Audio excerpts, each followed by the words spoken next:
Vincent Malloy is 7 years old. He's always polite and does what he's told. For a boy his age, he's considerate and nice. But he wants to be just like Vincent Price.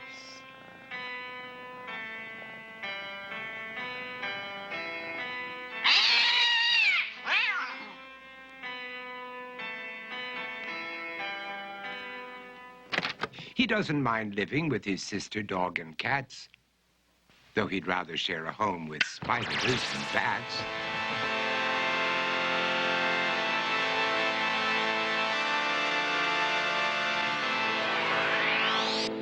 There he could reflect on the horrors he's invented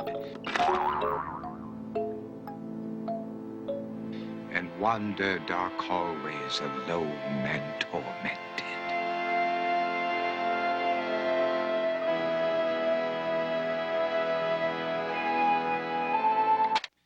Vincent is nice when his aunt comes to see him, but imagines dipping her in wax for his wax museum.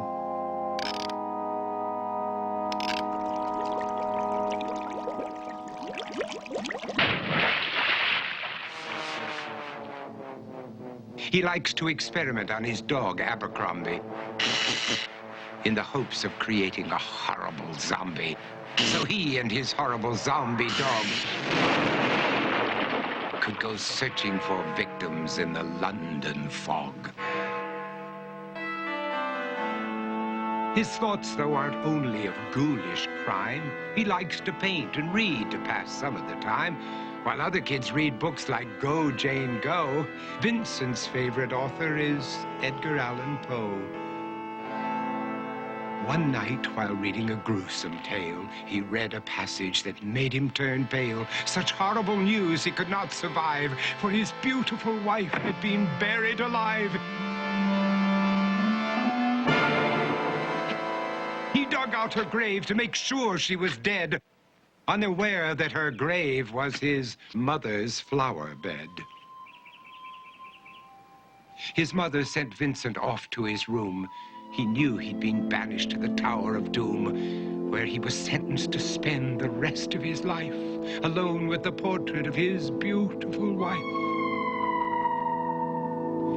While alone and insane, encased in his tomb, Vincent's mother burst suddenly into the room. She said, "If you want to, you can go out and play. It's sunny outside and a beautiful day."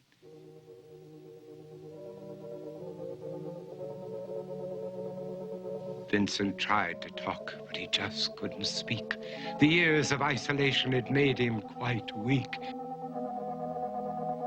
So he took out some paper and scrawled with a pen, "I am possessed by this house and can never leave it again." His mother said, "You're not possessed and you're not almost dead. These games that you play are all in your head.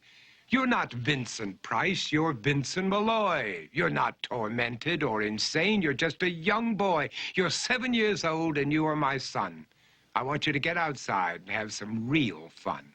Her anger now spent, she walked out through the hall.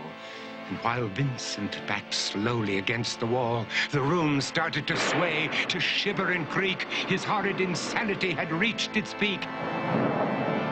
He saw Abercrombie, his zombie slave, and heard his wife call from beyond the grave. She spoke from her coffin and made ghoulish demands, while through cracking walls reached skeleton hands. Every horror in his life that had crept through his dreams swept his mad laughter to terrified screams. To escape the madness, he reached for the door, but fell limp and lifeless down on the floor. His voice was soft and very slow as he quoted The Raven from Edgar Allan Poe. "And my soul from out that shadow that lies floating on the floor shall be lifted nevermore."